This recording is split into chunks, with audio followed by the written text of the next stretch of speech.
Huh, there we go.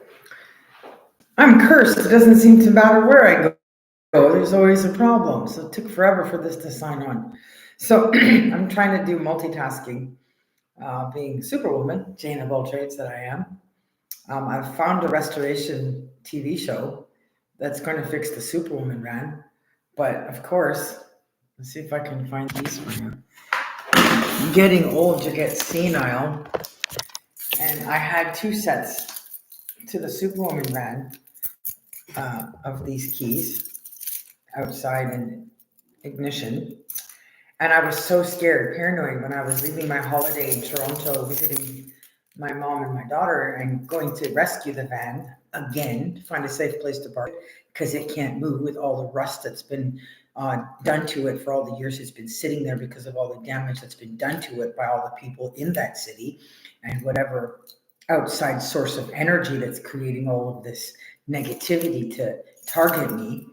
I got so scared of wearing the keys together, both sets on here, all the way back to Vancouver. I took a set off. And of course, senility kicks in. I don't remember if I gave them to my mother to keep there because the van's there and it could be a restoration company there that goes and gets it and needs the keys. Or if I pack them in a box that I still have sealed in my house in this apartment in Vancouver, and I have to open it. And because I already have tight enough space with everything I have out, it's a nightmare. I don't want to open the box.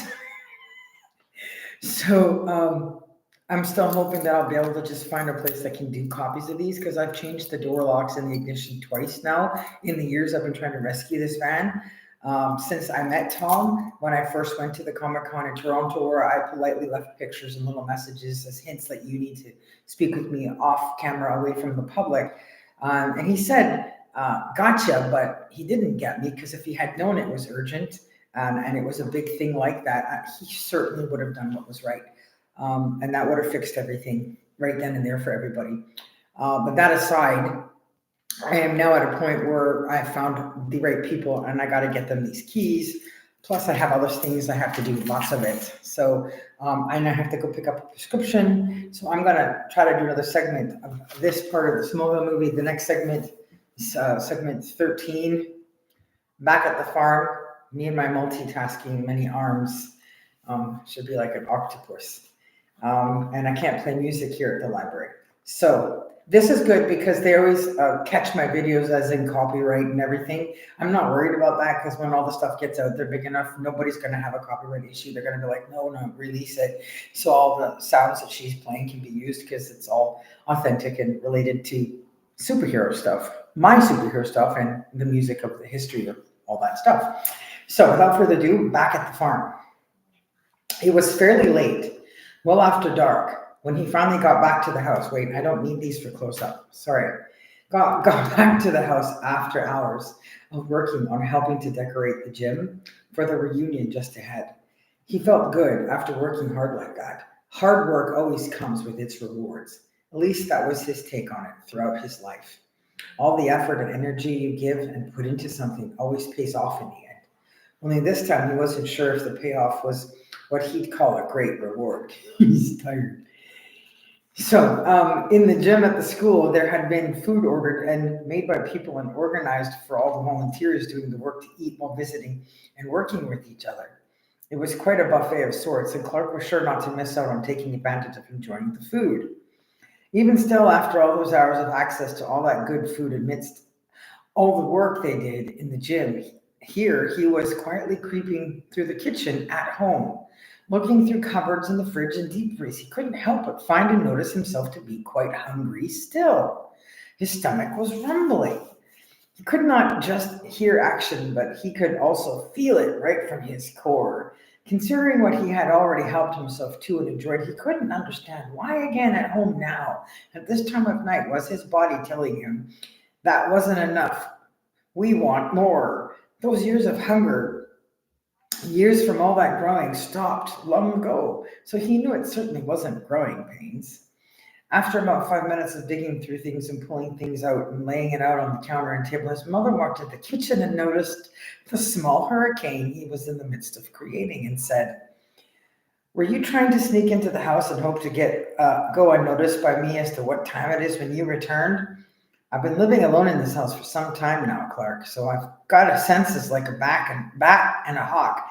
Anything unusual or out of place, this mother of yours knows all about it. Did you miss a meal or something? She asked him as she was nodding her head at the mess he was making in the kitchen. I'm in total agreement with you on this one.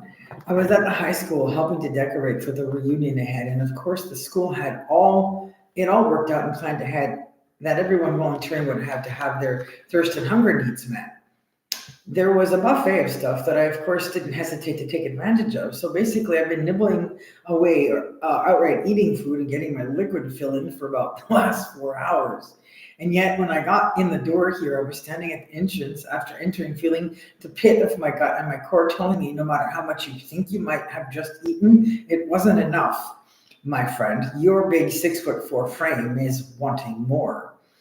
And I'm not one that likes to go to bed feeling hungry. So rather than getting into bed and tossing and turning and wrestling with the futility of my body telling me it's not going to cooperate until I've given it the fuel it wants to sleep, I just tiptoed my way into the kitchen. I didn't want to wake you in case you were asleep. As you said, I realized you've been living alone in this house for a while, so it would be easily assumed that you would hear something out of the ordinary. Some thing out of the sorts going on around here, like my moving about when you're used to being in bed sleeping undisturbed in beautiful country silence and darkness. But I certainly wasn't trying to avoid you or anything, though I can see how it might look that way.